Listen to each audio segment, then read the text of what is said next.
Okay, Coach Gaad, we are here at the new facility at Tiffin.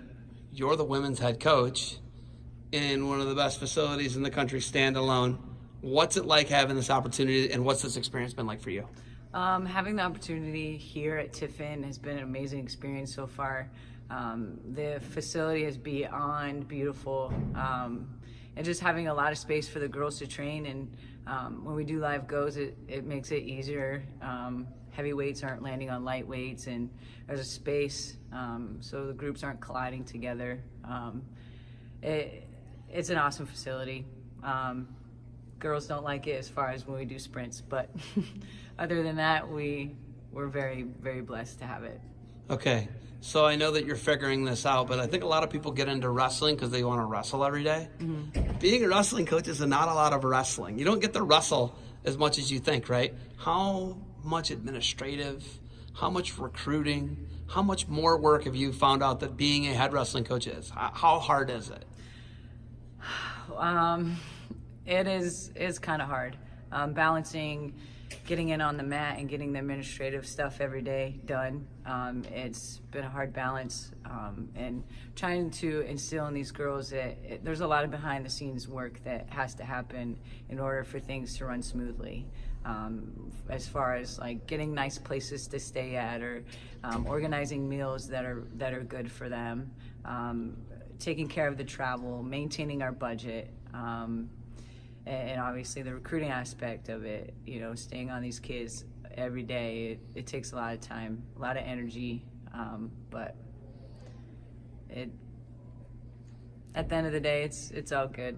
You're making me sweat, think about it. I'm like, oh my goodness, that's so much work, right? It's like your days they gotta be like 12 and 14-hour days every day. Yeah. There's like no days off. Yeah. Right? Is it what you signed up for? Is it what you thought it would be? What was your last job? Where did you come from? What was your last job?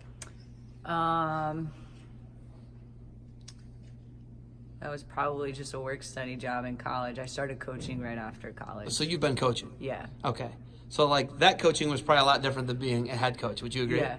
It was more laid back as an assistant. There's not a lot of pressure, because obviously as a head coach, you have to maintain your administrative, like the administration, you have to maintain their happiness. There's pressure sometimes to get a certain number every year. So that could be a little bit stressful. And then essentially balancing your feelings as well. Learning to turn all the stressful parts off, and then coming in here to be with these kids and teach them technique and be in the moment with them, because that matters to them, and not transferring over my stress into the room. Leaving that behind, right? That's like hard to do. Yeah, that can spread, and it could. They can read it. Right, and a part of your leadership is probably, you trickle down into your little followers, so that you want to spread positivity and be all that you could be in the room. But where'd you move to from here? I moved from Georgia. You moved from Georgia to Ohio? Yeah. You've had an Ohio winter, right? Yes. How was that? It sucks. Where did you come from in Georgia? Your face hurts. Your face does hurt. I came from a little town, Mount Vernon, Georgia. I started a team actually down there at a smaller school. And then Tiffin announced their program, and I wanted to get closer to home. I wanted to be in a better culture for wrestling. Yeah, I mean, you're from PA.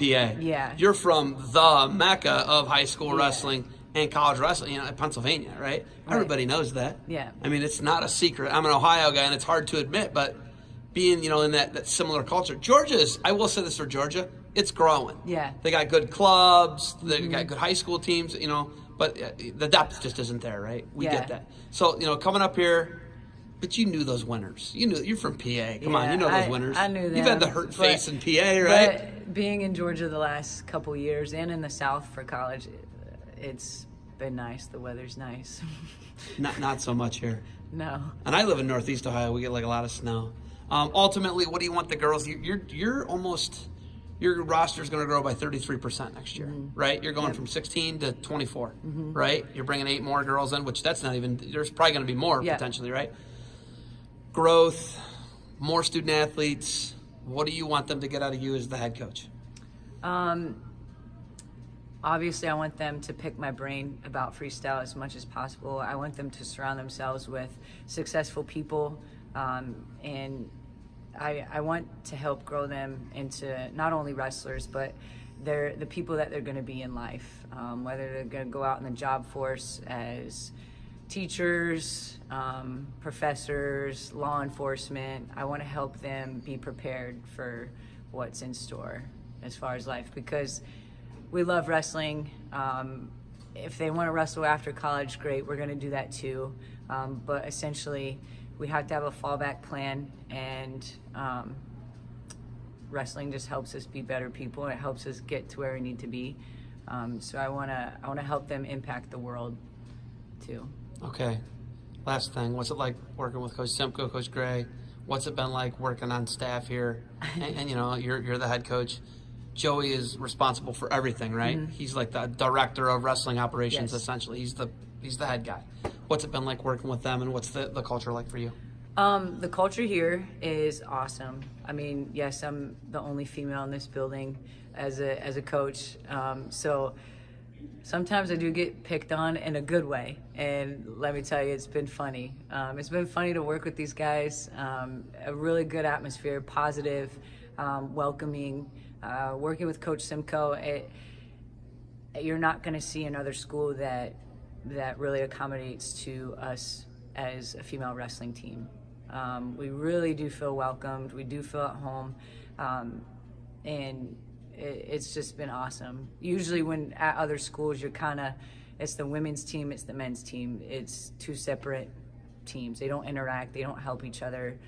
Here it's different. If I need something or if I have a question, they're right there to help you. And you know, just like in practices, if I'm running a practice and I need Coach Gray or Coach Simcoe to roll around with the heavyweights, because obviously I can't, they probably break me in half, but they're always willing to roll around with those guys and help my girls get better. And obviously they, you know, have different looks to wrestling too, and that's the beauty of wrestling. Like, I have a different look, Coach Gray has a different look, Coach Simcoe has a different look. We all have this different approach to technique, and it brings a variety to the room, and it's awesome what we got going on here.